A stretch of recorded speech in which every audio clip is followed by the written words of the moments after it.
Okay, folks, we are just about to get started, and I would like to throw to Graham Lang from Education Cannot Wait to open today's event. Thank you all for joining. Good morning, good afternoon, good evening. Thank you everybody for joining this Disability Inclusive Education Forum. My name is Graham Lang. I'm the Chief of Education at Education Cannot Wait. For those of you who are maybe not so familiar with us, we're the first, we're the only global fund dedicated specifically to education in emergencies and protracted crises. We're contributing to reaching the 75 million girls and boys, including adolescents, whose education has been disrupted by crises. To fulfill this mission and contribute to Sustainable Development Goal 4, the mainstreaming of disability inclusion across ECW programming on education in emergencies and protracted crises is absolutely critical.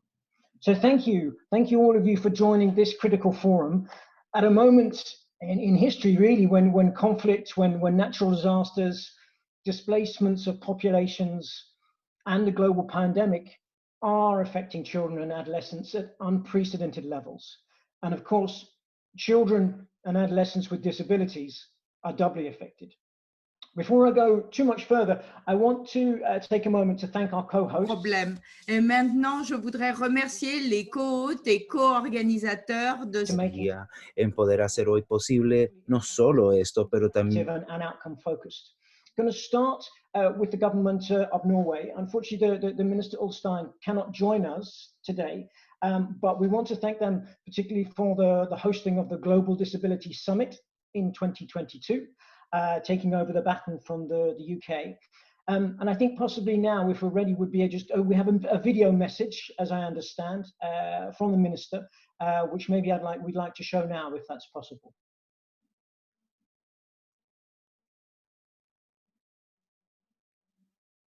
Give me 1 second, folks. I'll just share that video right now.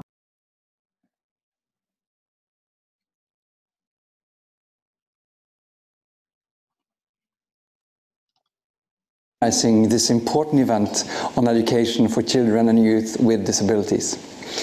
Education Cannot Wait is an increasingly important partner to us, for reasons we all know too well. Schools are where girls and boys are getting prepared for a meaningful future, to seek jobs and perhaps even create jobs for others. Education is the sharpest poverty reduction tool because it enables countries and citizens to create their own growth. And that is why disruption of education is among the most detrimental consequences of conflict or of pandemics. Education has proven to be a vital tool in our response to the virus. Education Cannot Wait is such a vital tool in our response to the virus. School means hope, a safe place to be, and a bulwark against hunger, loneliness, mental problems, child marriage, domestic violence, and modern slavery. I am very happy to see that Education Cannot Wait is also taking steps to increase efforts to reach the most vulnerable, including children and youth with disabilities. I am also looking forward to learn more about how this initiative will further materialize in action on the ground in the times ahead. The agenda for today is truly impressive, and it addresses many pressing issues. I hope that the outcomes from today will be shared widely and contribute to advancing this important agenda. Leaving no one behind is key in the quest for ending extreme poverty. While education has its own sustainable development goal, inclusion of marginalized groups, such as persons with disabilities, must be integrated across the Agenda 2030. About 1 billion persons are estimated to live with some form of disability, visible or invisible. This is daunting. We must break down barriers and make things accessible. Being inclusive is the only way to reach the Sustainable Development Goals. And we are nearing the end of 2020, a year marked by the pandemic and its severe social and economic consequences, especially for persons with disabilities. No one should be excluded. We have to build education systems that are inclusive and that welcome and support learning for all students, whoever they are and whatever their abilities. There is clearly a momentum to do a lot more on inclusion of persons with disabilities. We will work together with partners that have committed themselves to make a serious push towards the promise of leaving no one behind. 2 days ago, we announced that Norway will host the next Global Disability Summit in February 2022.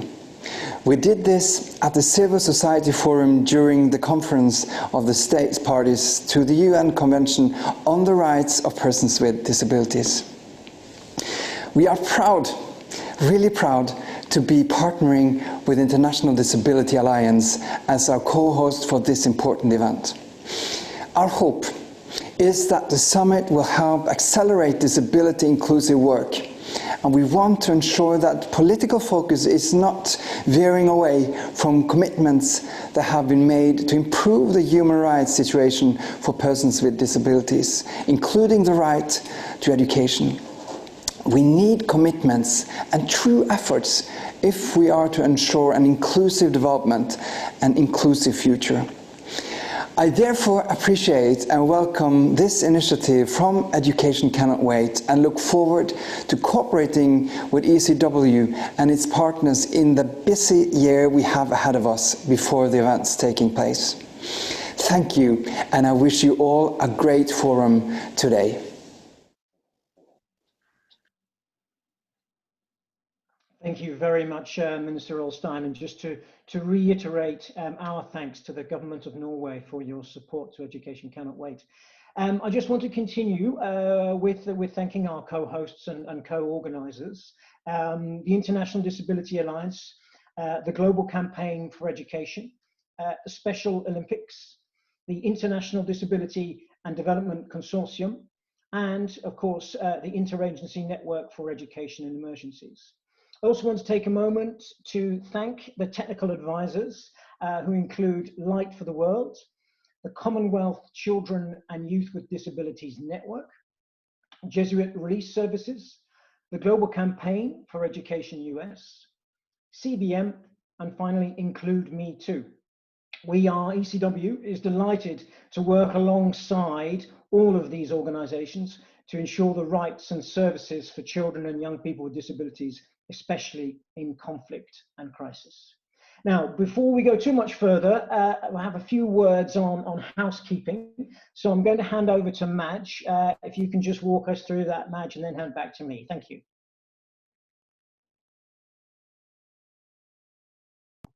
Thank you, Graham. Yes, thank you everyone for joining. And a couple of notes on housekeeping. This session and the following session, the two panel discussions will be plenary sessions where everyone will be able to join. You can use the question and answer box at the bottom of your screen to submit questions for speakers. We can put in questions to the speakers if time allows, but I know we're tight on time, so please bear with us if not. If not, we can revisit these questions later on in depth in the sessions that follow the plenary session. So at around 9:30, when the next panel ends, we will ask you to leave this meeting and join a new Zoom link. We'll drop the link in the chat box, but you also should have received a calendar invitation before this to join that. If you have not yet selected your breakout sessions for the concurrent sessions, that's fine. We'll be able to assign you at the time, but we've taken into account all the breakout preferences that have been sent in the meantime. If you are unassigned, if you're assigned to the wrong group, please come back to the main room and we'll have some more instructions on that later and we can reassign you. Now, for this event, you'll be able to select in the bottom right-hand corner of the screen, if you haven't seen it already, to listen to interpretation of the event in French, Spanish, and Arabic, as well as international sign language. There is also closed captioning available, either on the Zoom window, or if you click in the link for closed captioning, there will be an external browser that you can have, you can view closed captioning of the event throughout. If at any time you have technical difficulties, please contact Bob, who's listed as Help Support Bob in the participant link, or drop a question in the chat. If you want to keep the interpreters on and in your screen for the duration of the event, you can actually spotlight or pin their videos in Zoom.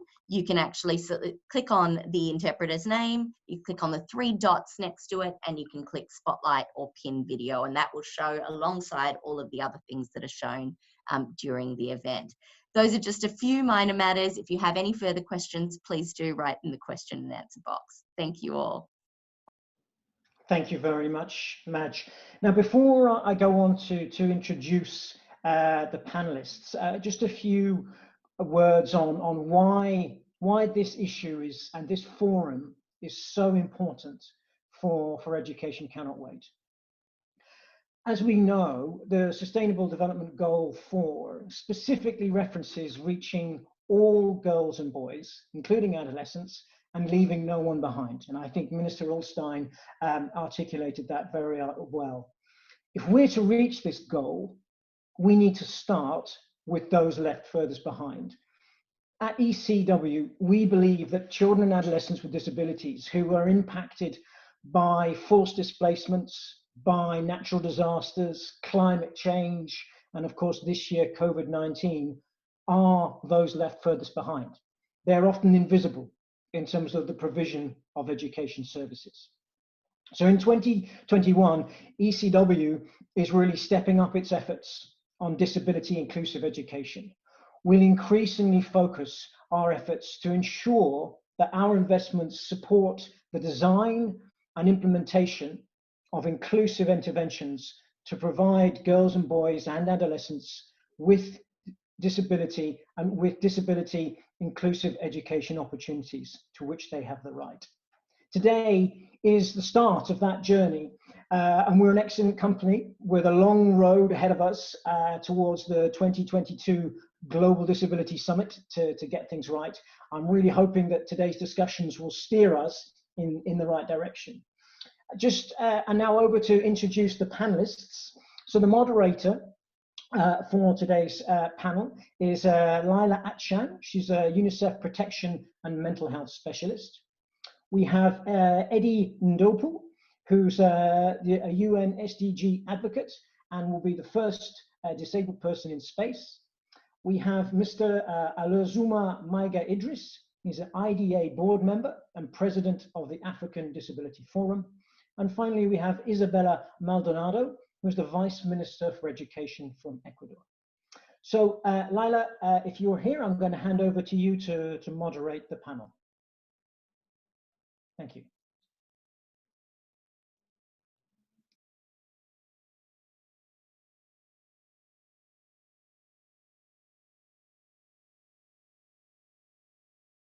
It looks like Laila's on. Laila, if you could just unmute and turn your camera on if you can hear us.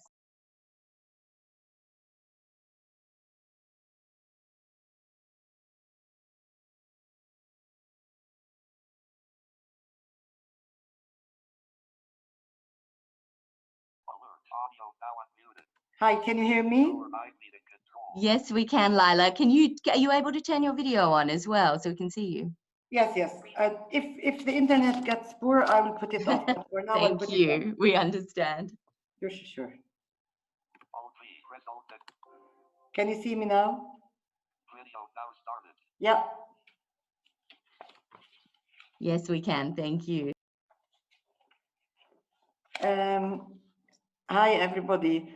I'm Laila Atchan. I'm currently actually working as a staff counselor with UNICEF. I worked a lot with the protection in crisis areas with all children, including children with disability. And it's a very timely it's a very timely subject to address now with so much crisis happening in the world and in the region I'm currently working with, which is the MENA region, and in the world, and with the COVID. And I think it's easy during crisis to leave the children with disability and people with disability behind. The more vulnerable people are, the less of a priority they become. So thank you for putting this on a priority agenda. So shall we start with our first speaker, Madge? our first. That would be great. And Laila, I just wanted to let you know that Mr. Basharu is also on as well, Danlami Basharu, who's the chair of the Committee on the Rights of People with Disabilities as well. Welcome, Mr. Basharu. So he will also be on the panel this morning. Oh, that's good. Hi, Mr. Basharu. Much, being blind, can I get a feel for, it's weird to be behind the computer. Can you say hello, people, or how many people do we almost have, just to get a feel for? We have over 150 people on this forum today. So very exciting for you and the panelists. So we'll throw to you to get that all started off. Yeah, who's the first person to interview now? Laila, if you want to ask Mr. Idris first, I believe is the first panelist. Hi, Mr. Idris.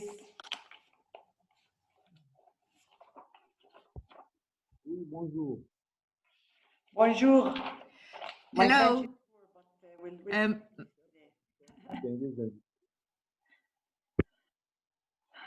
Okay. Merci. Mon anglais n'est pas bon, donc je vous. My English is not good, so I have to hear you in French. May I start? May I start? That's okay. The translators will be, if you have selected English on your screen, the translators will provide a translation live for Mr. Idris Laila. So if you can ask the questions in English. Okay, perfect. Sorry, Mr. Idris, as you may know, I'm blind and I don't speak French, so two disabilities, three. So, Mr. Idris, my first question to you is, what frameworks and systems are already in place to try to ensure inclusive education for people with disability?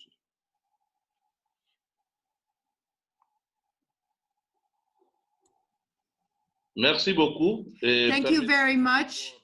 And first, let me thank everyone that is here on this platform, on this International Disability Alliance. And I am really happy to be with you all.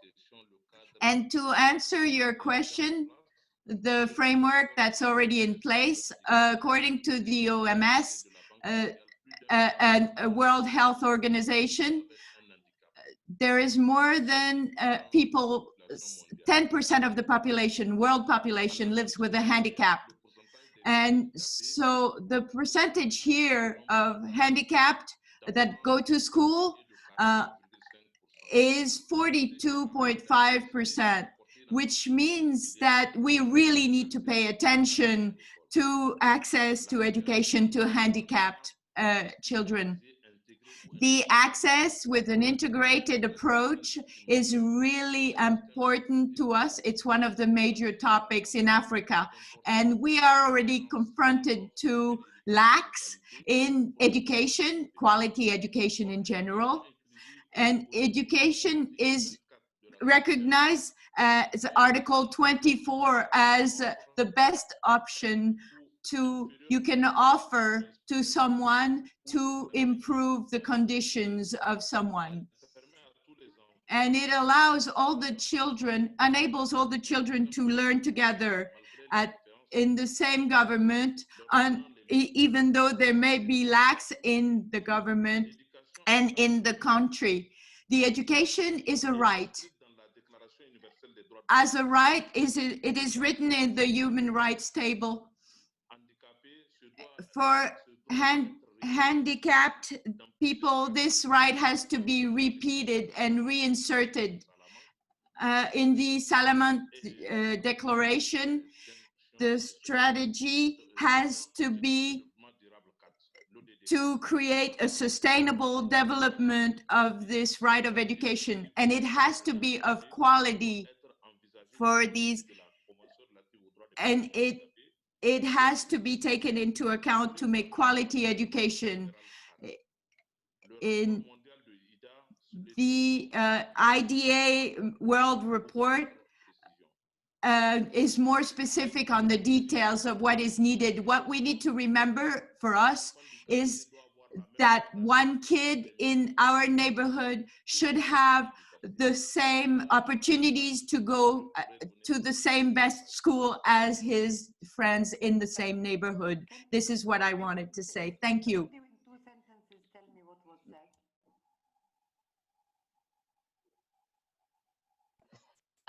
Lila, I think that's okay. I think it's translated for others, and I'll send you a message about what that was for the wrap up. Okay. Thank you, Okay. Mr. Idris. That was wonderful. Thank you. Mr. Idris, what are the specific initiatives that took place that focus on those most left behind?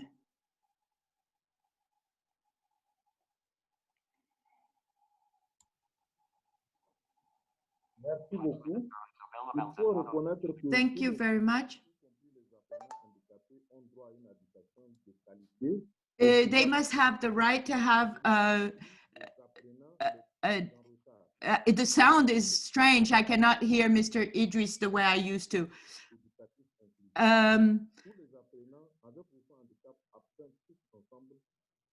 All the children should be able to learn together in the same school.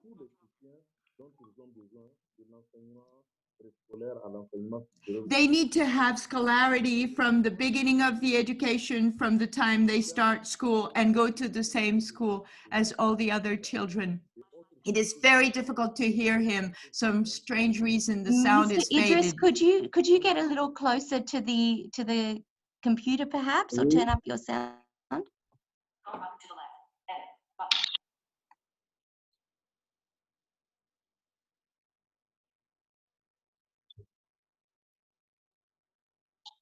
Allô? Oui, vous m'entendez maintenant? Oui?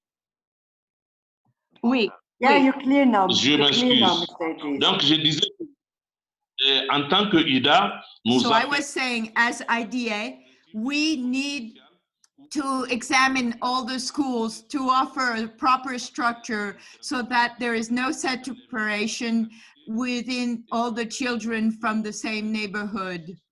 And human resources and knowledge are needed as support to quality and integration. And the main role is in acquiring the language for the children to come and be encouraged to come and receive education. It has to be inclusive.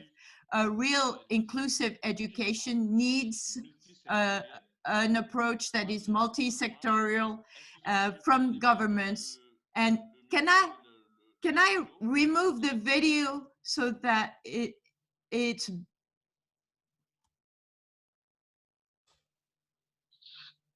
Donc, je disais so I was saying a real invitation, a real education possible, necessary between community, parents, educators, and the support, and the schools and the government. It needs investments and training of a sufficiently good amount of teachers and handicapped teachers as well, to give access to everyone, to the system and support. Just like the university education that exists, we need as well to have individualized support system for education and ensure that all this education can be passed on to the children. Also, the pleadings to support the status of handicapped children is to have a better understanding of the condition these children are in. These children suffer. The handicapped children need to have the same education as all the others so that they do not suffer. This is where the challenges exist and are stronger. Thank you, Mr. Idris.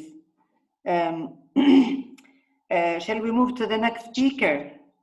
Thank you, Laila. Adi. Hi, Adi. Hello. I'm excited and already told many friends about you joining, going to space. Well, I'm really delighted to be in conversation with you. Thank you for having me. Thanks. So, Eddie, why do you think that inclusive education for people with disability is such an enabling issue for young people? Sure. So I would have wanted to switch my video on, but it looks like I don't have control over that function. Perhaps I'll be spotlighted soon. But I think that inclusive education is absolutely fundamental to the rights of people with disabilities globally. I think we're having this conversation against the backdrop of a pandemic that has really brought into stark relief the ways in which the same communities continue to bear the brunt of the worst manifestations of crisis after crisis after crisis, be it the global health crisis in the form of COVID-19, or the climate crisis, or the global inequality crisis. People with disabilities continue to be left behind. And so I think it's no longer serving us well to keep invoking this mantra, this buzzword, the slogan of leaving nobody behind, if we aren't prepared to really take stock of the fact that the situation for people with disabilities, specifically for young people and children with disabilities, is really, really quite dire. There can be no inclusive education, Laila, without a profound commitment to an inclusive society that fully affirms and recognizes the full humanity of people with disabilities. So we need to move beyond compliance and start thinking about an inclusive society, across all levels of decision making, to really accord children with disabilities the kind of education that they deserve. Great. So, Adi, thank you very much. Adi, what is the potential or the possibilities for people with disabilities if given the right equal chance in this area? Well, Laila, I'm living proof. I'm a young person with a disability. I use a wheelchair to move through the world. And I grew up very aware of the statistic at the time, which was that 90% of children with disabilities across the developing world had never seen the inside of a classroom. I was enrolled in a mainstream education system. And by the time I hit my mid-20s, I attended Oxford University and completed a master's degree in public policy. So I am proof that when we invest in children with disabilities, that we can grow up to become productive members of society and not just shape and influence our communities, but really lead and have a seat at the table so that we are in a position to speak for ourselves and in a position to really help shape the global agenda. And so this is so core to my advocacy that I think we need to go beyond the minimum threshold and really accord people with disabilities in general everything that our hearts and our imaginations desire, so that we can have a really robust and meaningful role within society. Great, thank you so much. And the last question, Adi, and I agree with you. Just to connect with you, being blind in Palestine, coming from a refugee family, I was given a million messages that poor her, if any sheltered NGO might just have her, if she finishes 6th grade, it's fine. And I already am a global psychosocial worker. I also did Harvard Global, I did Harvard Public Administration and Policy. And I know that once the opportunity is given, there is no limits to people. So my final question to you, Adi, is why do you think children with disability during crisis contexts are so left behind? And what do you think the global community can do about it? Yeah, that's a really fantastic question, Laila. I think why children with disabilities, particularly in vulnerable communities, continue to be left behind is because I think we still have an attitudinal problem on our hands. I think the world continues to associate disability with everything that is tragic and broken in society. And I think there needs to be a cultural shift. I think the other thing that's absolutely critical, Leila, is that we need an intersectional approach, right? Children with disabilities are not just disabled, they are indigenous, they are women, they are people from persecuted minority groups. They embody a whole host of other lived experiences and identities which position them at a disadvantage in society. And so I think there's a failure of the public policy imagination to account for the full experiences that children with disabilities in vulnerable contexts embody. So we need to do public policy differently, Leila. We need to connect issues of gender to issues of indigenous justice, to issues of climate justice.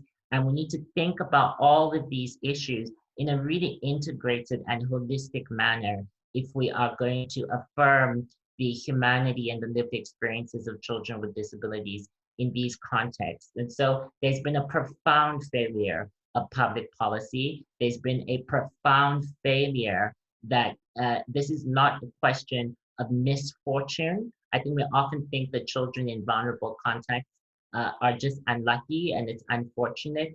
No, this isn't the case at all. This is a question of injustice. This is a question of institutional and structural exclusion and structural oppression. And so I think that we need to be far more outraged than we are, frankly speaking, if we are to really reach those who are furthest behind. I am, frankly speaking, quite tired and exhausted of having the same conversation over and over again. And so I think what is really required right now is a moment of reckoning, frankly speaking, for all of society to own up to the fact that we have let down so many children with disabilities because we do not believe that they are valuable and that they have something to offer society. So I think, Leila, to answer your question, what we have in front of us is an attitudinal problem and a failure of the public policy imagination.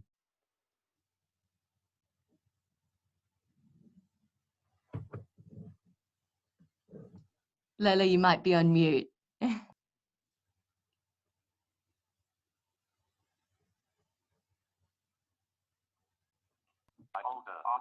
Hi. Great, we hear you now.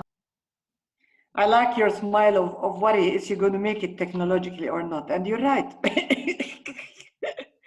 Thank you, Adi, my dear. It's great. Your pride, actually. That's wonderful. So let's go to Mr. Basharu. Hi, Mr. Basharu. Yeah, hello. تحكي عربي? Hello, I can hear you. In Arabic? Hi, Mr. Basharu. Welcome. I'm glad you're with us. Yeah. So, Mr. Basharu, what do you think the risk for young people with disability in Nigeria if there's no inclusive education and if they keep staying behind? What are the risks? Well, hello, can you hear me?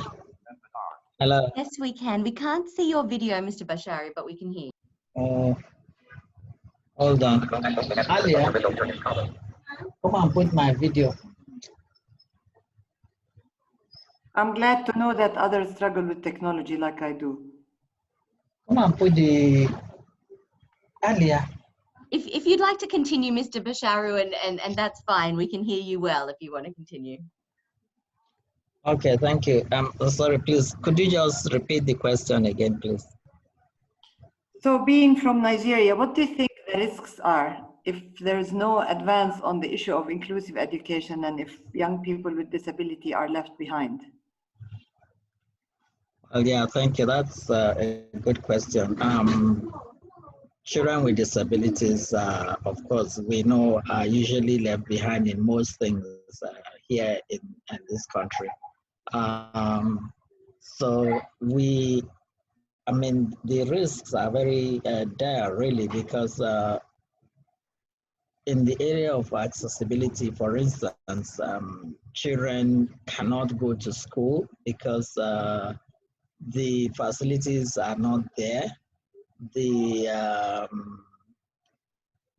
necessary tools are not available for children to cope with. And so such children are really left behind. They lack the teachers. We don't have sufficient teachers for children to be able to access education.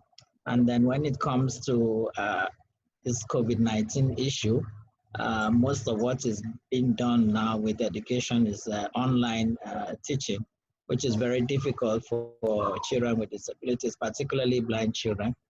Find it very difficult to get used to the online frame, and even deaf children too who want to cope with education. They find it difficult too because most of the teaching is done on television without sign language interpretation. So children are at a difficulty in accessing education.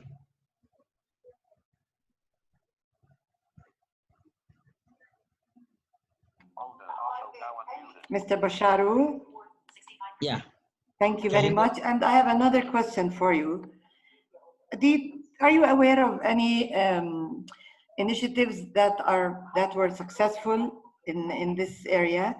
And I have two quick questions for you to answer, if possible. And what do you think the global community can do to advance this issue in Nigeria? Well, there are several organizations that are doing their very best to make sure that children with disabilities get education. There's the Inclusive Friends Association, which has really been working very hard to ensure that children with disabilities get the education they require.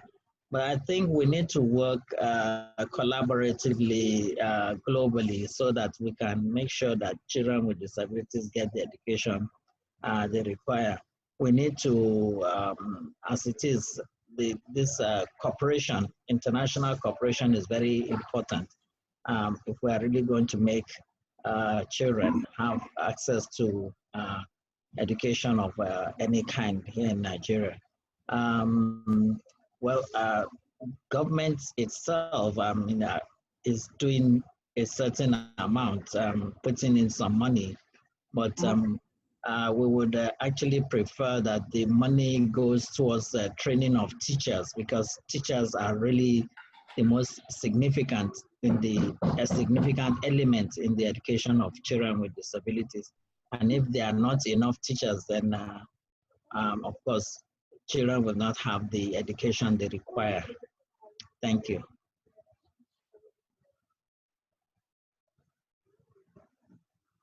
Laila, you are muted.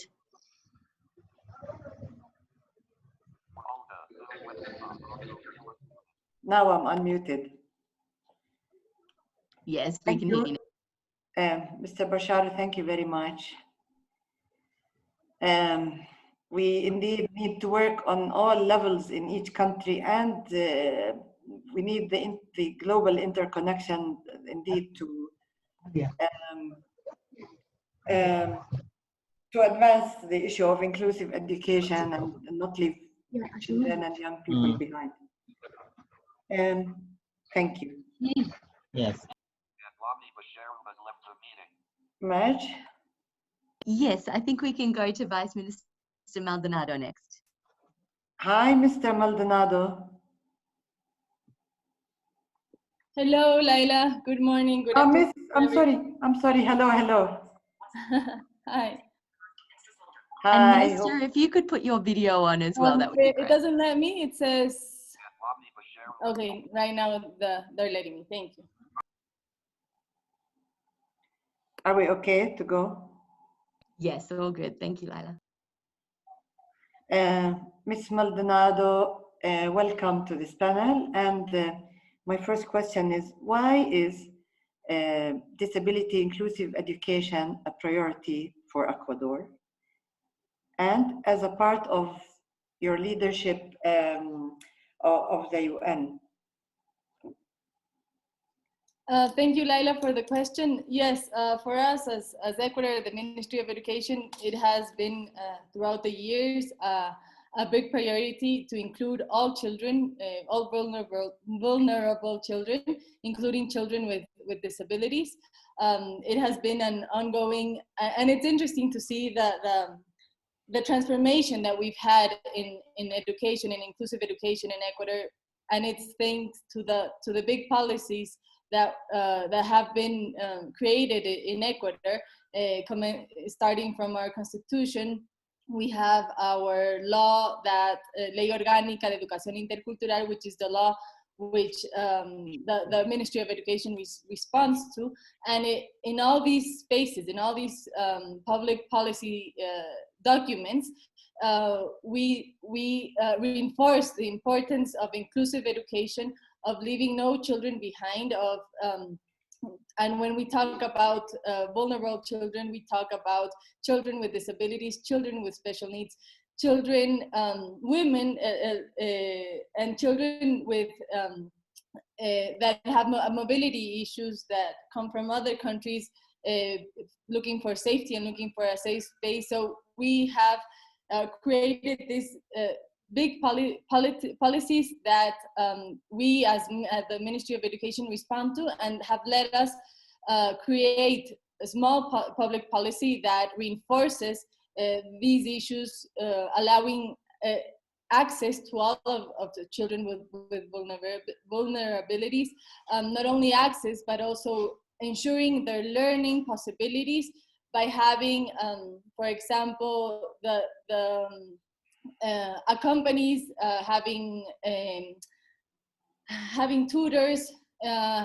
So we have created this public policy that have ensured the access to children with disabilities and with vulnerabilities in general. Great, thank you very much. You hear me? Yes, I do. Great. So my second question is, how are you advancing this agenda globally? Okay, yes, we have advanced in this agenda in Ecuador, and with the help of international cooperation. Definitely here in Ecuador, they have been a lot of help ensuring inclusive education for everyone.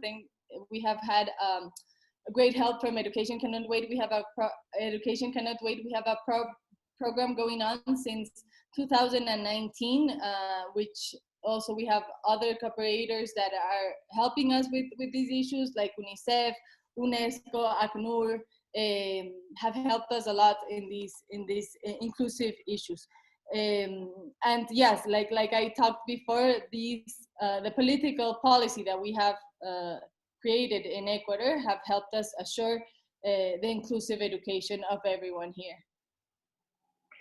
Great, thank you. And finally, I have a question. As it is the case, COVID has impacted many people, and especially most vulnerable people. And how did it impact young people with disability and other vulnerable groups in Ecuador? And what are the challenges for the government to reach these people? Yes, the COVID-19 has affected education in general in Ecuador, and definitely the vulnerable groups have been affected even more by this, not having a safe space to go to learn. We have, as many other countries, have changed the education to the ones that have access to internet can get connected through they have access to our Ministry of Education webpage, which they have access to more than 2,000 and more educational pages and educational help. But it has been a challenge. What has helped in these here in Ecuador is we have transformed also to creating educational content for radio, for TV, which is inclusive. For example, our TV educational content has an interpreter sign language. And for example, radio is also a great help for all the children with disabilities. So radio, TV, and we have created so these fichas pedagógicas, we call them, which is a planification, a curricular planification for children can work on these from home or with the help of parents and with the help from teachers. So it has been a big challenge for children with disabilities and for everyone in general, but I think that we have somehow adapted to the new system and learned from it and giving new opportunities to children and to teachers to teach and learn in a new way. And we're also advancing, analyzing how the COVID is advancing in our country, and some schools are returning to their classrooms with all the safety measures necessary, but especially the rural area, which have less access to connection, they are starting to return to schools, assuring all safety possible. Great, great. Thank you very much. And I will just conclude with 3 or 4 remarks, thanking all the panelists. I think it's great to cooperate on making sure to not leave people behind. And indeed, I believe in the saying that separation is an illusion. I think we're all interconnected, and COVID showed us that we can all be equally vulnerable, and we're all much stronger if we are not, if no one is left out or left behind. So hopefully these efforts will just go on to make sure that everyone is visible, everyone is, as much as possible, is thought of, and at least as vulnerable groups, they are not forgotten. Thank you very much. Thank you, Madge. Thank you, Layla. That's terrific. And maybe it would be great next to introduce Dean Brooks from INEE, a very close collaborator with Education Cannot Wait and a wonderful partner on the emergency agenda, to say a few words and introduce a wonderful video that the co-hosts have put together. Great. Thank you, Layla, for all your support, and thank you to the great panelists. Thank you. Thank you. It's so wonderful to be a part of today's event. Layla, that was some great points you've raised, and just resonates this point on interconnectedness. What struck me today from the panel, it's just so many important points raised, from teacher education to increasing our efforts, a moment of reckoning. The statistic on 90% of children in development settings never entering a classroom concerns me. I mean, it just strikes me. And especially with our work on education emergencies, what does that mean? Recently, INEE published its 20th anniversary report, and with the help of UNESCO, we're able to look at ECW countries and the out-of-school children in those countries, and have uncovered a number which also, tells us how important it is that we ensure the right to education. And that number is 127 million children and young people out of school in conflict countries or settings of crisis. And it's sobering, to say the least. For INEE, quality inclusive education is a right, and it is a right in emergencies and crisis. And that includes, and with a focus on disability inclusive education. We have to make those efforts, and we have so much more work to be done. And that's why I'm so excited to hear ECW's commitment to really emphasizing and prioritizing disability inclusive education. And just to say, personally, I used to be a teacher for the deaf and deaf blind, an interpreter for the deaf. I have deaf family, and this has always been a priority in my life, and just very excited that today is taking place. And I hope this is the beginning to really triggering what we need to do as a community. So I'd like to introduce to you, for you, a video that INEE and colleagues have put together. All of the partners here and have contributed. And this video, you know, it's not just for today. You know, we look forward to sharing this across the globe. And I hope that you will take this video and use it in your own advocacy and really make the case because it's time. So with that, thank you again. And if we could show the video.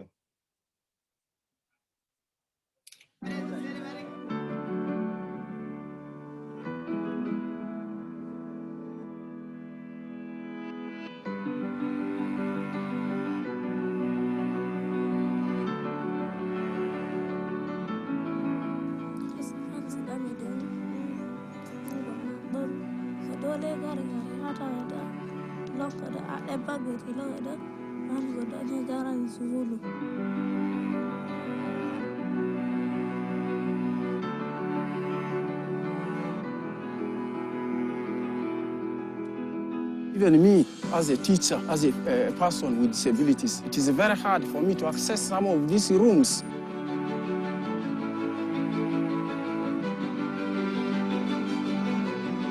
I'm a community outreach worker. My work is to identify children with disabilities in the community. We take them for assessment and place them in school.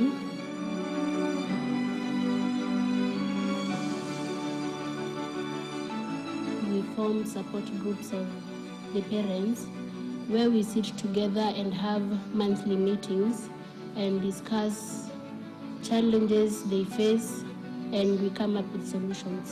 প্রতিবন্ধী শিশুদের বাবা মায়েদের মাঝে আগে তাদেরকে বোঝা হিসেবে বিবেচনা করার যে ভ্রান্ত ধারণা ছিল, সেখান থেকে তারা অনেকে এখন বেরিয়ে এসেছেন এবং এখন দেখা যাচ্ছে তারা তাদের সন্তানকে একটি সম্ভাবনাময় প্রাণ হিসেবে বিবেচনা করছেন এবং তাকে নিয়ে আশাবাদী হচ্ছেন, স্বপ্ন দেখছেন। Mara nyingi kupio kuno fome kabero kale ni ngamu danga kan du uro kale na bera pano kumsa kum fatam fara dang eran bi anje eran bi bom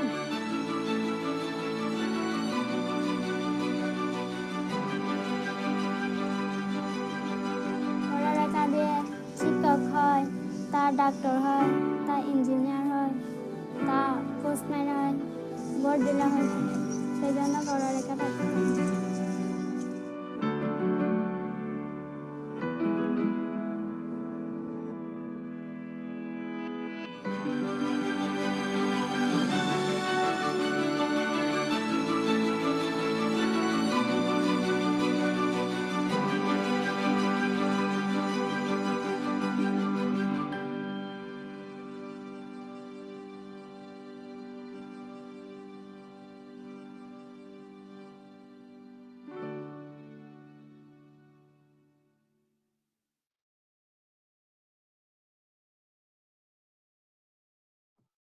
Thank you, folks. And we'll go straight to our next session. I'd like to introduce David Evangelista from Special Olympics to take it away for the second session today.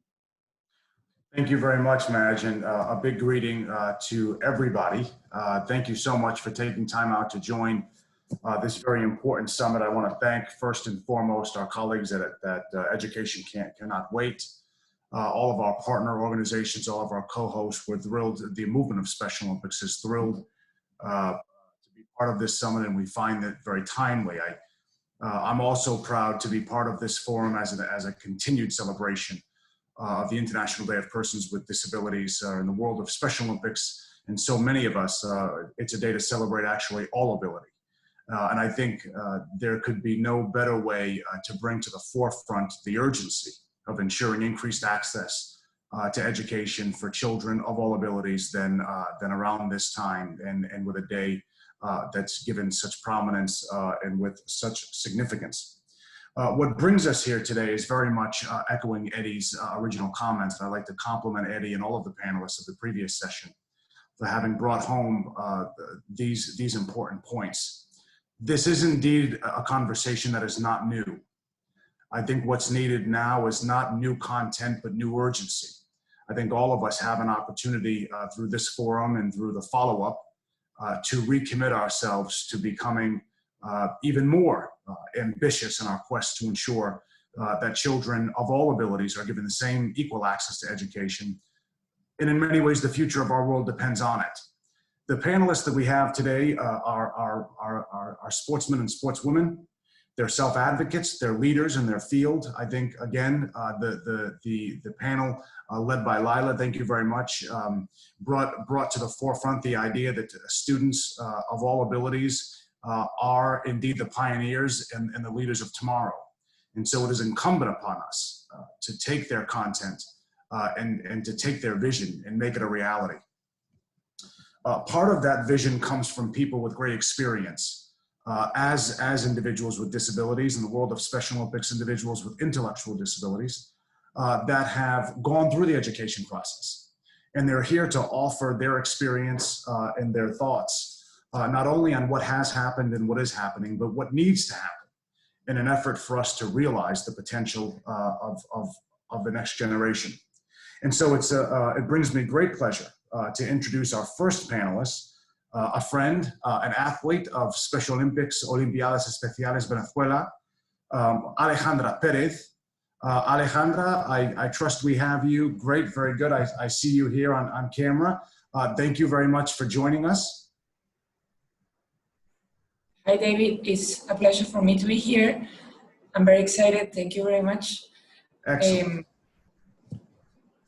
I know that you had mentioned that this is a very emotional theme for you, and so if it's okay, I will direct my questions to you in Spanish. I ask that you please forgive my poor Spanish, but will do my best. And I know that there is a translation being offered, so I'd like to thank our technical team to ensure that all the attendees have simultaneous translation. Alejandra, muchísimas gracias por estar aquí. Thank you very much, Alejandra, for being with us here today during this summit, in this such important summit. If you can explain and share with everyone that are participating in this forum, your experience in an institute, in a school, in the academic environment, your experience as a student with disability, and how your experience, if it was a stigma, including abuse, I think is important to underline the importance of this topic, find your feedback, and see what advice you can give us. Thank you, David. Well, I'll tell you about my experience. When I was young, yes, I was a victim of what is school harassment in my education because of my other students, because I was all inside my own world through all these years because of my condition. And truly, it did not suffer so much because of them. It was mostly because of asking teachers. Yes, I received abuse from the teachers and I suffered because of them. I thought they did everything possible for us, but they didn't have enough training. And I think that's important to mention, that the teachers, just like parents, to receive some kind of training, orientation to stop this from happening. And also, in my case, family support was vital for me to avoid any abuse, because there's school abuse and other types that people with disabilities like me are very vulnerable. And part of my school support from the family, my siblings, my parents, some of my teachers, was vital for me not to suffer some worse circumstances and to be protected. Very good. I think it is important to see that the training of teachers, professors, it's a topic that has already been repeated, and I think it's a very important recommendation in the summit. Not just training, orientation of students, the kids, the adolescents, but also those who are teaching. So thank you, Alejandra, for that.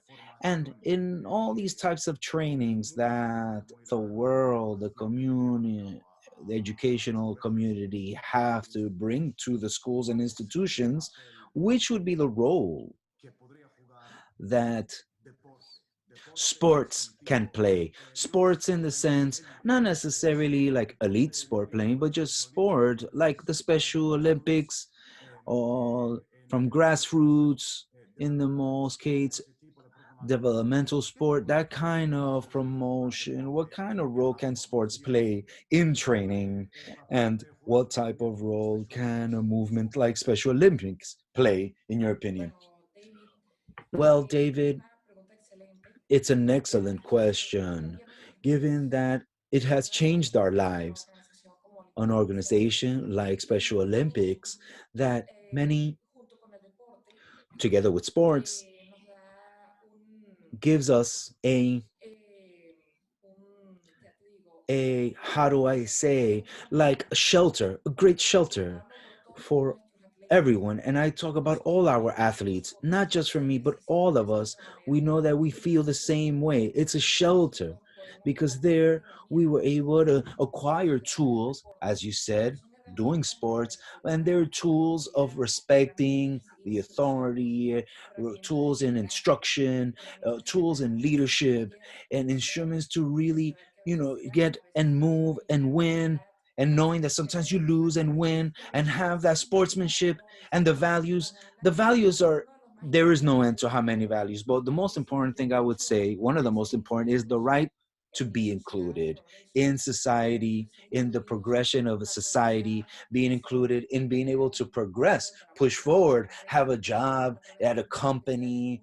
Through a Special Olympics, many of us work in companies. Many of us are leaders thanks to the Special Olympics.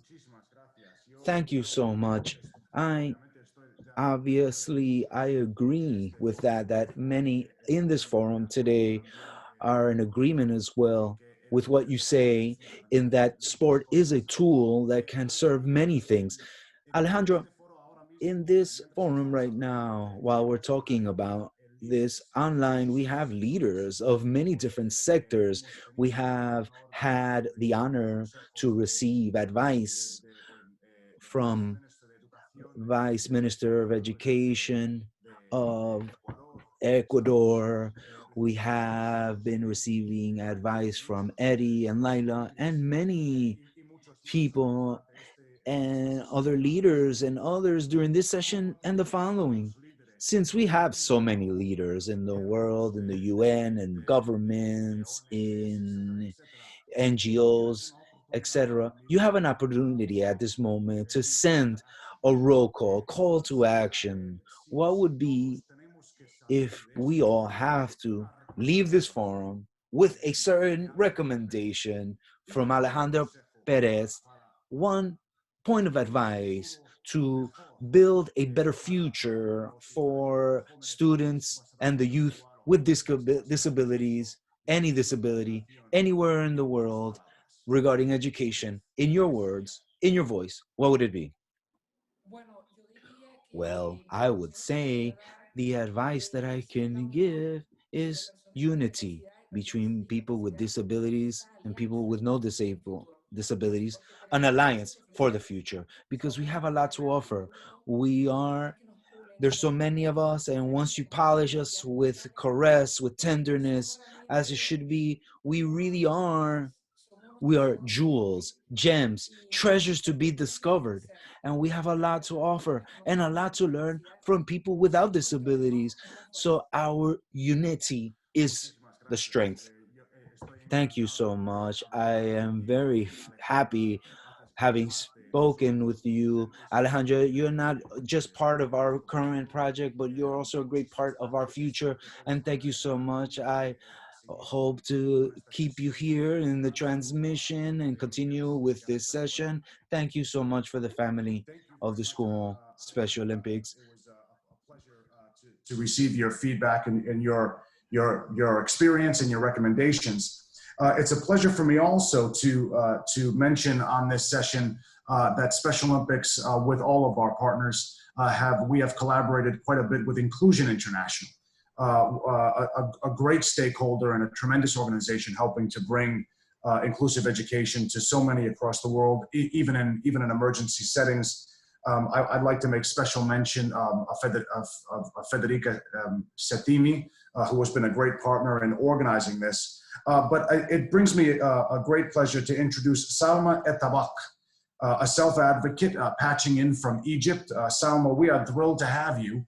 And we think it's important that you're given the chance, again, in your voice and in your words, to share with all of the participants the urgency that you see in making education something very accessible and inclusive for students of all abilities. Salma, over to you, and shukran.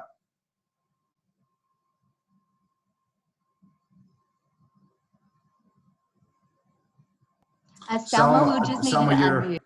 Yeah, you're on mute, Salma. If we can get you off of mute for a moment.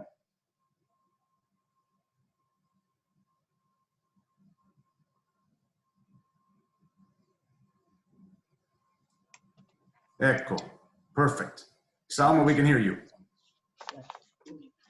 أنا اسمي سلمى الطباخ. Okay. أنا من مصر. My name is Salma Tabakh. I'm from Egypt. يتكلم بصوت عالي. Okay, I would like to speak loudly. بنفسه. Okay, Salma. Just 1 second, please, with the interpretation. القرارات التي يتخذها. That we take. المناصر الذاتي له نفس الحقوق والواجبات. Those who suffer from disability have the same rights and obligation. They have to have value. المناصر الذاتي مهم للمجتمع ويجب أن يكون The له. self-advocate is important to society, and he has to have an active role in life. That means that he has to be able to lead. He has to be able to receive what he needs. He has to be able to go out on their own and use public transportation or the taxi. The United Nations has signed the International Agreement for those of disability, and they affirmed that those with disability, 50 articles regarding education, work, contributing to the political life, and also the right to jurisdiction. My experience in education when I was young in the 80s, at that time, there was no integration in education. So I had to resort to go into regular schools while obtaining extra help from the teachers in the school and my mother, of course. During the period of primary and secondary and high school education was extremely difficult for me. But I was able to overcome it successfully. Then I joined university. I joined the Institution of Social Services and I graduated successfully. The main problem during all my school years that I was lonely, meaning I had no friends in school because the other students would not accept me. I was not accepted by the other students because of my features. As if I was a foreign creature, a strange creature to them. After that, I graduated and applied to multiple jobs, but I always faced rejection. Since the first instance, as soon as they see me, due to my features, without even assessing my skills or abilities. So I resorted that for 10 years, I took training courses. For 10 courses, I took training courses, like sign language and disability training course and behavioral therapy for children who suffer mental disabilities. During that time, I was a volunteer. For 10 years, I was a volunteer. Also for autism, I took a training course for autism in 2014. I finally found a job in an institution that helps children with mental disabilities. I was able to obtain the job due to the understanding of the head of the institution to my circumstance and also my personal abilities. As for recommendations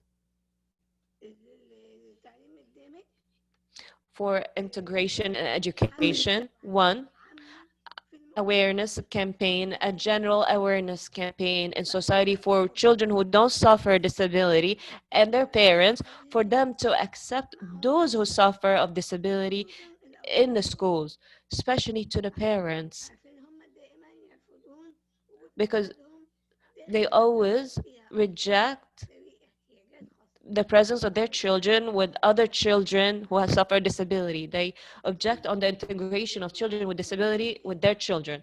Also, all schools, whether they're public or private, and to have integrative education and to respect the culture of difference among the members of the same society. I would like to thank you for listening. Excellent. Thank you so much, Salma.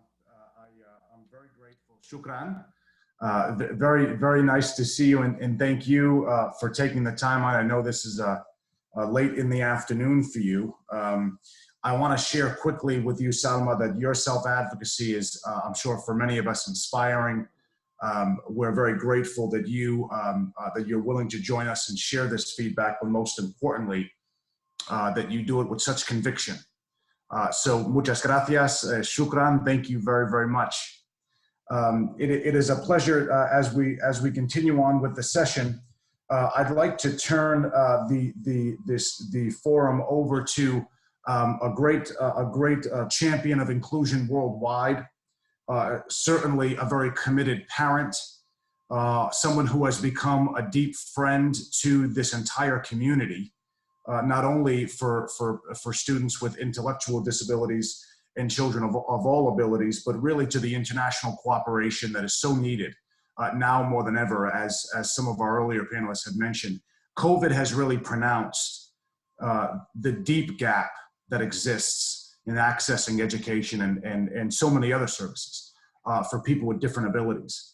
And so it's a pleasure for me to bring to the floor here not only a member of the Canadian Parliament, not only a great friend of the disability community worldwide, but also a key stakeholder in all of this work, parliamentarian, parent, advocate, friend, Mr. Mike Lake, and his son Jaden, who's here also to share his experience and to be part of this very important, urgent discussion. Mike, over to you. Thanks, David. And what a great opportunity for us to be a part of this, listening to Alejandra and Salma and their stories, and just to be a part of the same panel as they are is an absolute pleasure. I'm gonna let Jaden say hi to everybody. Say hi to everybody, yeah. So Jaden's 25 years old, he has autism, and we get to go on this journey, this adventure together, and Jaden loves to advocate, and sometimes he needs my help to communicate a little bit, and we love getting a chance to do what we do with folks like Special Olympics and Education Cannot Wait and Inclusion International and so many of the important partners that are part of this. So thank you all for that.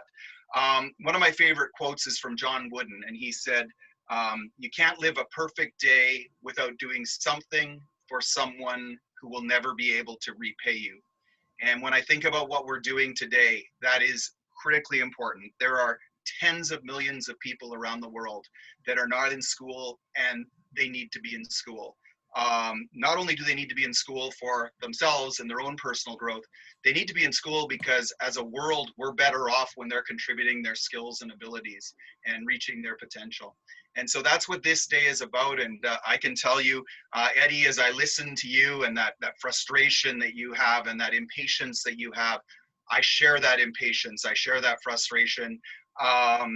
Tim Shriver, the CEO of Special Olympics, and I had a chance to have a conversation a few months ago, and together in that conversation, we expressed a lot of frustration with some colorful language that I won't share here at times. And really now we need to turn that frustration into action, because the flip side of that is the joy and the hope and the fulfillment and the contribution that people with disabilities around the world will experience when we get to a place where we have inclusion, not only in our education system, but everywhere. I'm going to show a video now, or someone's going to show a video now there, of Jaden when he was in his last year of high school. And Jaden was fully included in his school system, and you'll get a chance to see what those, you know, that joy and fulfillment and contribution looks like as you watch this video.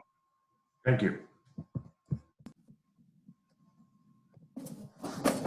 When it comes to putting away library books, Jaden Lake leaves others in the dust. Jaden, can you do these ones too? He's not just fast, he's accurate. He's better than us at most of these tasks. He just knows exactly where everything goes and how to do it. Jaden has autism. He was diagnosed when he was 2. Now 19, he volunteers at this school library in Edmonton. While he's nonverbal, he's an enthusiastic worker.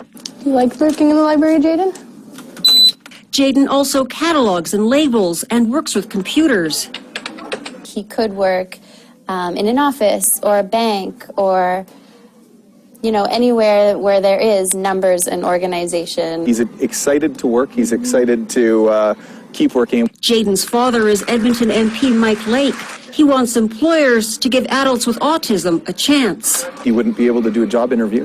That would be a challenge for him. So if he wanted to work in a library or a warehouse or somewhere where he would be able to use these skills, he would need somebody to help him. He would need somebody to communicate for him and explain what it is that he's good at. Research shows adults with autism spectrum disorder are underemployed. An Ontario study revealed only 13% work full-time. Just 6% have part-time jobs. In Calgary, Garth Johnson wants to change that. His company connects businesses with adults with autism in software and website testing. Dedication, commitment, focus. They will do this job again and again and again for a long time, a lot longer than we would do jobs, and still love it. Advocates for people with autism say it's not about charity, it's about creating opportunities, and workplaces stand to benefit most of all. Janet Dirks, CTV News, Calgary. That was tremendous, Mike. Thank you so much for bringing that video to the forefront. Jaden, great to see you in action. Great to see you in action, Mike. If I may, you know, we heard from the previous panel. We also heard from Alejandra as well as Salma, the role not only that teachers play, but also that families and parents play. Can you share with us, Mike, your experience, not only in your setting, you know, in Canada, but also what you've seen across the world, namely across developing nations.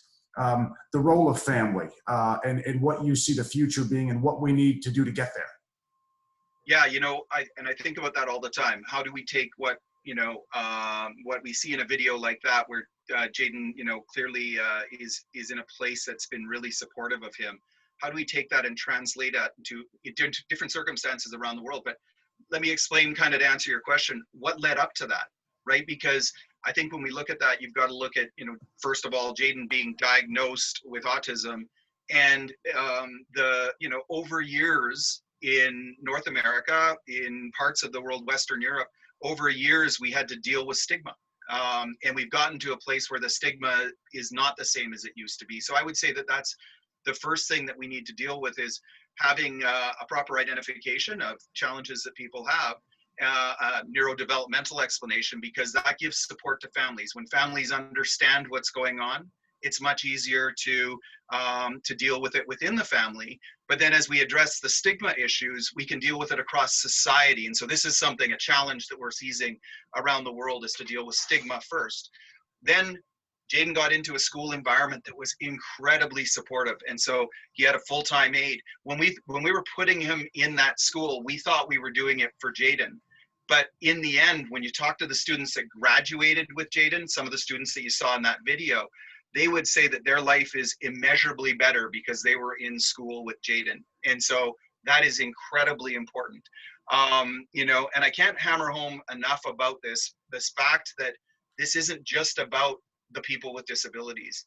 as we build our systems to make sure everybody, every single child is included in the education system, really truly reach the hardest to reach, we're going to reach everybody else along the way, and we're all going to be better for it. And so, David, I've answered a question you didn't ask in answering the question that you did ask, but it's critically important to understand that when we get this right, our entire society is going to benefit from the journey to get there and from the unique skills and abilities that people with disabilities bring when we unlock that potential. Well, I agree, Mike, and I want to share, again, I'm sure this is indicative of what a lot of partners on the line and in this summit are experiencing.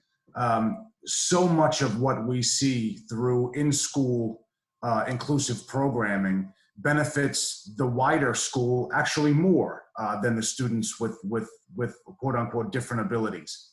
And so, the Special Olympics Unified Champion Schools model is one of likely a number of examples where school climates can not only be enhanced and enriched, but teachers can access better training, increased training. They're probably likely better academic results, and really a fostering of solidarity and unity, something every school and every community is in dire need of. Mike, let me ask you one last question, if it's okay. I know we're short on time. As a member of the Canadian Parliament, but also as a stakeholder in the international development community, you have a unique position to send your call to action to every government across the world, every parliament, every Congress, every local education council. What's your call to action to the world? Wow. Don't wait. We need to get started now. There are tens of millions of kids out of school, as I mentioned earlier, that need to be in school. We need to get started. We need to make sure that schooling is meaningful. It's not going to be perfect when we get started. Every day we need to commit ourselves to getting better. But we can't wait for perfection and then try and implement that perfection, because too many kids are missing out along the way. So that would be my biggest call to action. And just for everybody that's on this call, know that you have, there are hundreds of people on this call that are parts of massive organizations around the world, working with stakeholders on the ground in every single country in the world. And those self-advocates, those organizations on the ground in those countries, they have a life experience, they have a professional experience. And I think when we're sharing evidence and sharing stories about what's working in one country or another country, it doesn't matter where in the world we live, we can learn from someone else, and there's incredible action going on. And David, I just want to close by thanking Special Olympics. Jaden is part of Special Olympics. Do you bowl in the Special Olympics program? Jaden's falling asleep on my shoulder because we started our day at 4:30 in the morning here in Alberta. And so it's been a long morning already. But do you bowl in Special Olympics? Yeah, and do you love it? Yeah. So thank you so much. And David, thanks to everybody on this call. We will tirelessly work with parliamentarians around the world, with organizations like those on the call around the world, and particularly with self-advocates around the world, to make sure that we benefit from your unique skills and abilities and help you to be able to contribute those to the great benefit of all of us. Well, Mike, thank you. That's very kind of you. I'm sure Madge Thomas, who's done a tremendous amount of work, is proud to hear you say that education cannot wait, that we should not wait. I could not agree more. I think all of us share the deep urgency around this theme, which is what brings us here. But I think it's important, before we go to our last presenter, that I reiterate Eddie's comments in the previous panel. This is not a new discussion. We know the urgency. We know the negative impact that students of different abilities face, especially in emergency settings, as we saw in the video, and what many of us have seen in our travels and in our work over many years. I think the time is now. I think there has been no time in human history, at least modern history, where inclusion has been such a critical theme and so much at the forefront, not only of the UN Sustainable Development Goals, but of all international cooperation. And so I think Jaden is a great example of and Alejandra and others of what the world could be benefiting from. if we're able to kind of flip the narrative and understand that in many cases, education is not for people with intellectual disabilities, but actually we have a lot of education to learn from them. And I think that's an important distinction, which brings us to our final. Jaden just wants to say bye and give a, say bye to everybody. There you go. Jaden, thank you. Jaden, thank you so much. I hope this is one of many opportunities to have you on a virtual link. Thank you, Jaden. I know it's an early morning for you, and I'm hoping you get some rest over the weekend before your next bowling match. Go get them. Thank you very, very much. Let's turn the microphone over to a great leader, a great official, and also a great spokesperson for not only Inclusion International, but Inclusion Africa. Fauzia Haji is online with us to offer some final remarks in this session. Fauzia, over to you.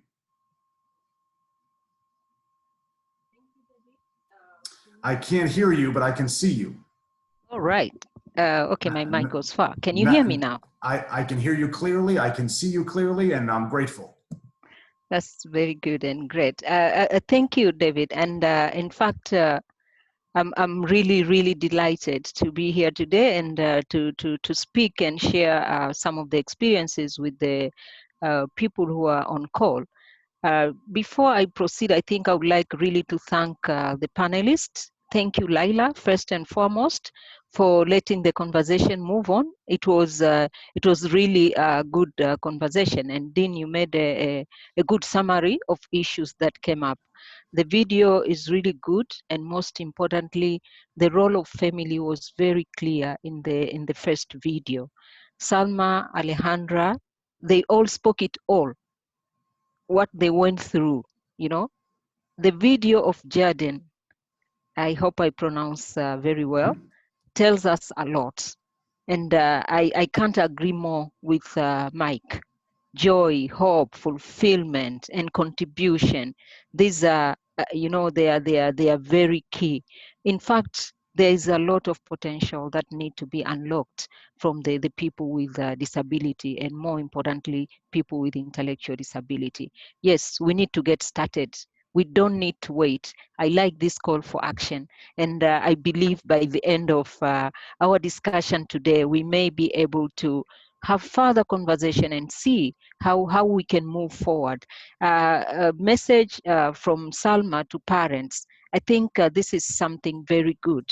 In fact, sometimes we get some barrier to other parents. Some systems, they are ready, they are willing to accept children with intellectual disability, but then other parents who doesn't have children with disabilities, then they are the barrier because they don't want to see their children attending school together with children with disability. So I think this is something that we really need to, we have been saying, and we need to keep on saying, but our voice can only be heard if we come together. All partners who are here today, yeah, I think our voice can be heard. And let me share with you the unique role played by Disabled People Organization. We are more engaged in advocating for the right of people with disabilities, and this I'm just talking at the current level, understanding the importance of having one voice. The advocacy do not just end at the current level, I mean at the country level. It goes all the way, as you said, from the country, and then we move to the region, and that's why Inclusion Africa is there, but we also move to the international level, and this is now I'm talking of Inclusion International. So this has been, to be quite honest, this has been a very good kind of network, because then together we stand firm and our voice is heard. At the Inclusion Africa level, we have a couple of organizations, family-based organization, where we advocate for the especially the rights to inclusive education for the children, and we believe in inclusion. We don't want to be on our own. We need to be inclusive. Why the role of family is so important when it comes to inclusion in education?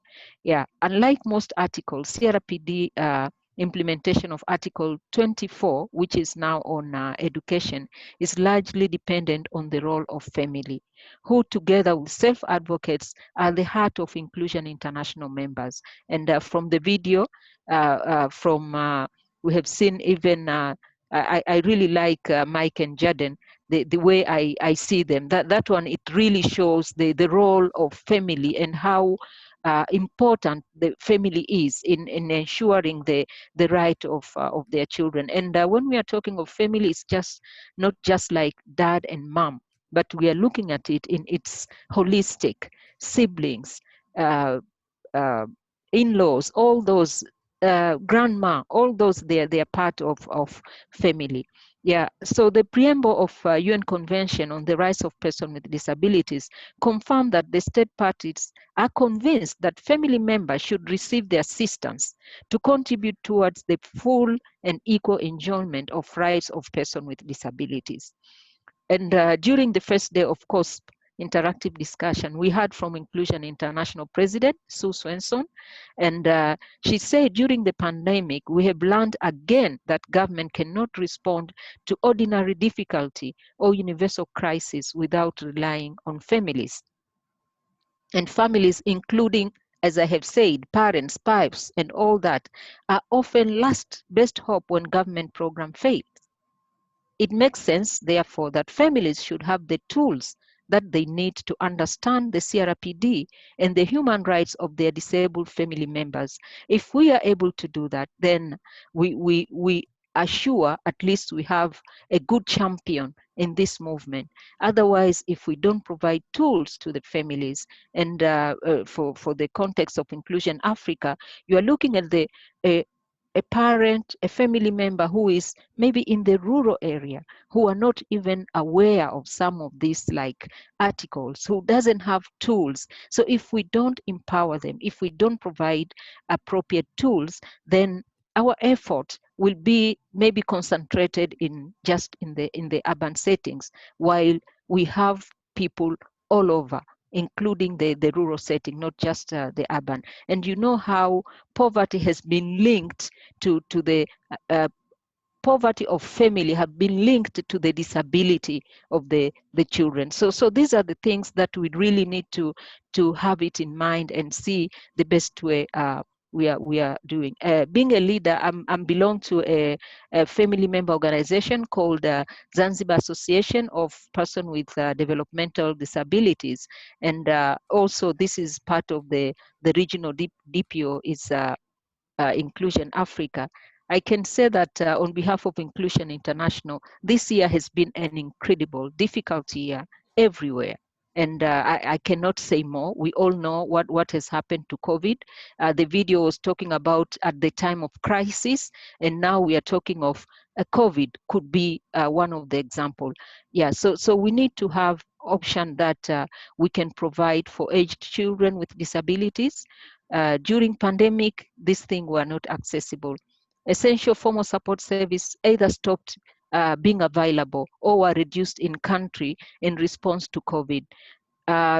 Inclusion International, they had a series of webinar on COVID this year. And during those series of webinar, there are a lot of information that came out that shows how difficult it was for children with disability, and more importantly, children with intellectual disability. It was very, very difficult for them.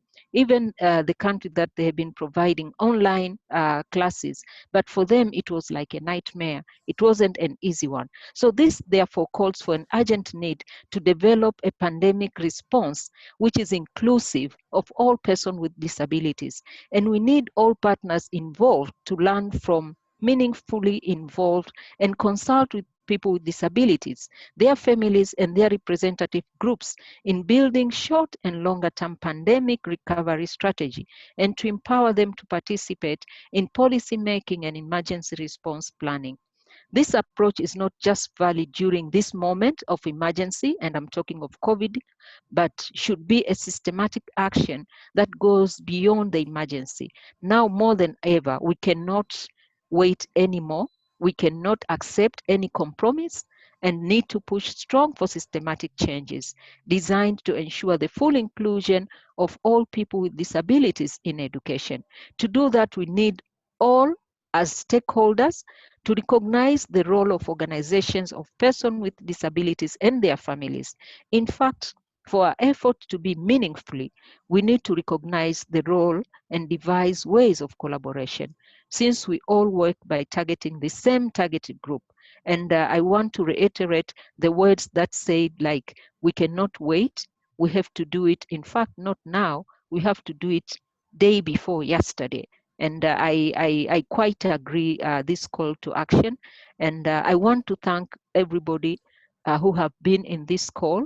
And I believe from here, we can collectively move forward to make sure the inclusive education to our children and youth with disabilities are meaningfully, and we are talking of quality inclusive education. Thank you so much, and I'm happy to be here once again. Thank you. Thank you so much, Fautia. It was what a fitting way to conclude this session. Quite eloquent and articulate. Thank you so much.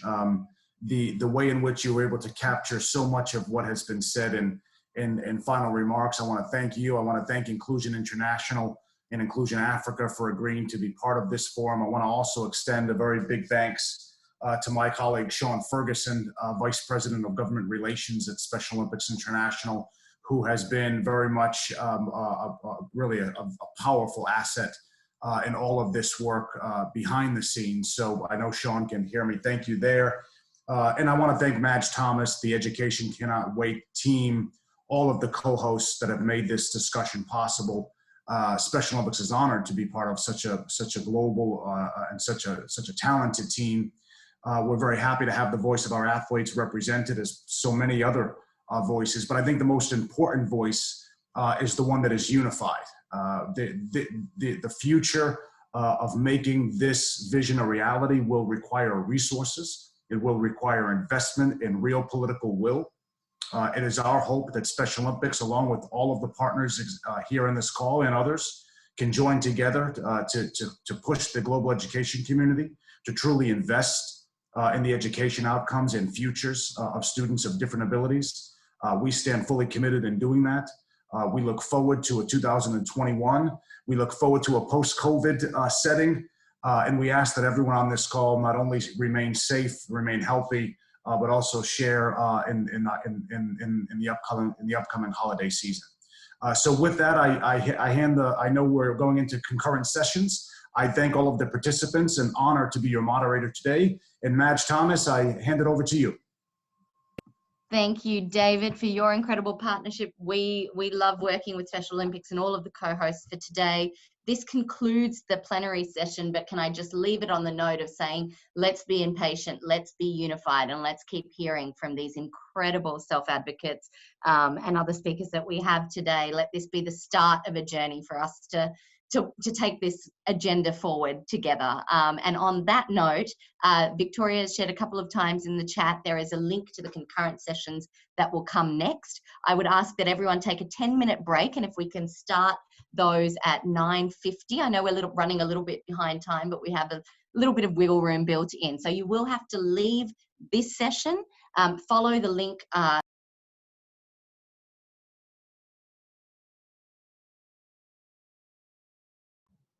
Madge, you went to mute. Sorry. Thank you Great. again to all those who joined. The link should be in the chat. And it has been a wonderful conversation this morning. I hope that energizes us for the rest of the day and what's to come. All right, folks. Thank you.